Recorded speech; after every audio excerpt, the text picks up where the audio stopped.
Gastric কোন খাবার খেলে আমাদের গ্যাস্ট্রিক থেকে আমরা দূরে থাকতে পারবো? আমি প্রায় সময় গ্যাস্ট্রিক নিয়ে কথা বলি, কারণ গ্যাস্ট্রিক হচ্ছে আমাদের সমাজে একটা বিশাল বড় একটা ব্যাধি, যার কি বলে সবল থেকে রক্ষা পাইছে এরকম মানুষ খুঁজে পাওয়া মুশকিল।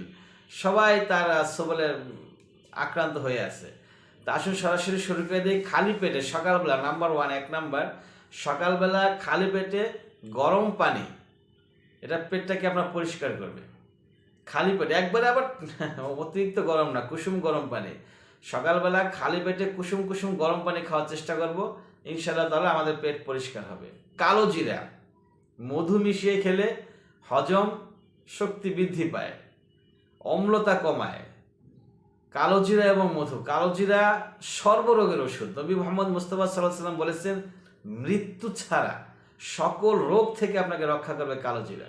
মধুও তাই। মধুর ভিতরে বাচ্চাদের দেখবে যে ঠান্ডা, কাশি, বিভিন্ন ধরনের প্রবলেম থেকে আমরা সহজেই নিস্তার পেতে পারি এবং প্রায় সকল রোগের কাজ করে মধু। তাই মধু এবং কালো জিরা আমরা খাওয়ার চেষ্টা করব। আপেল, পেঁপে, তরমুজ, বেল, এগুলা খেলে পেট ঠান্ডা হয়, গ্যাস দূর হয়। আমরা জানি পেঁপে, যারা আমরা বাংলাদেশের বাসিন্দা, যেহেতু পেঁপে আমাদের সহজলভ্য খাবার, তো পেঁপেটা হচ্ছে আপনার একবারে পরিষ্কার করে দেবে পেট ইনশাআল্লাহ তাআলা। মহান রব্বুল আলামিন এই পেঁপের উসিলায় আপনার পেটটাকে সম্পূর্ণরূপে পরিষ্কার পরিচ্ছন্ন করে রাখবেন। সাথে যদি সম্ভব হয় আপেল খেতে পারেন। তরমুজ তার সবসময় পাওয়া যায় না, কিন্তু পেঁপেটা কিন্তু 12 মাস পাওয়া যায়। অতএব আপনি যদি খাদ্য তালিকায় এটাকে কাঁচা অবস্থায় খাওয়ার চেষ্টা করবেন। কাঁচা বলতে আমি রান্না উইদাউট রান্না, মানে পাকাটাও কাজ করে। পাকা পেঁপে হোক আর কাঁচা পেঁপে হোক, দুই পেঁপেই আপনার গ্যাসের জন্য খুবই কার্যকরী।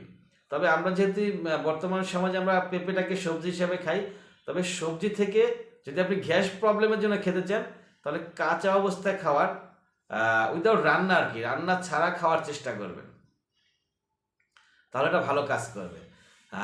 তারপর হচ্ছে সেদ্ধ সবজিটাকে সেদ্ধ করবেন, মানে অতিরিক্ত পরিমাণে এটা হিট দিবেন না।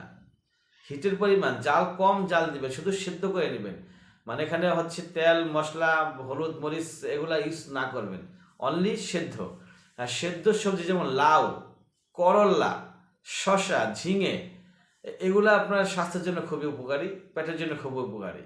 করল্লা যদি সেদ্ধ করে খান, অনেকেই হচ্ছে নাক ছিটকাবে, এটা তিতো জিনিস, আবার সেদ্ধ করে খায় কীভাবে? আপনি ফরেন কান্ট্রিগুলোতে দেখেন, বাইরের রাষ্ট্রগুলোতে তারা করল্লা অনলি সেদ্ধ করে এবং ভাতের সাথে মিক্স করে খায়। একটু ভাত নেয়, করল্লা নেয়, সিদ্ধ করল্লা লম্বা লম্বা করে কেটে করলাটাকে সিদ্ধ করে সেদ্ধ করলা খাচ্ছে এবং ভাত খাচ্ছে। তা আপনি যদি সেদ্ধ করল্লা, সেদ্ধ লাউ, সেদ্ধ ঝিঙে, শসা এগুলো খেতে পারেন। শসা আপনি এমনিতেই খেতে পারেন, সেদ্ধ করার প্রয়োজন নেই। এমনিতে ডাইরেক্ট পরিষ্কার করে ধুয়ে আপনি ভিট লবণ ইউজ করবেন, জেনারেল লবণ না, ভিট লবণ দিয়ে খাবেন। ইনশাআল্লাহ তাআলা পেটের যাবতীয় প্রবলেম দূর হয়ে যাবে, চর্বি কেটে যাবে, ওজন কমে যাবে, অনেক ধরনের উপকার পাওয়া যায় শসার মাধ্যমে। তা আরও অনেক খাবার আছে, আজকে আমরা এই পর্যন্তই কথা বললাম। এই জিনিসগুলো অন্যকে শিখতে, অন্য মানুষজন জানতে পারে, ইনশাআল্লাহ তাআলা সেই ব্যবস্থা করে দিবেন। ওয়া আখির দাওয়ানা আলহামদুলিল্লাহি রাব্বিল আলামিন।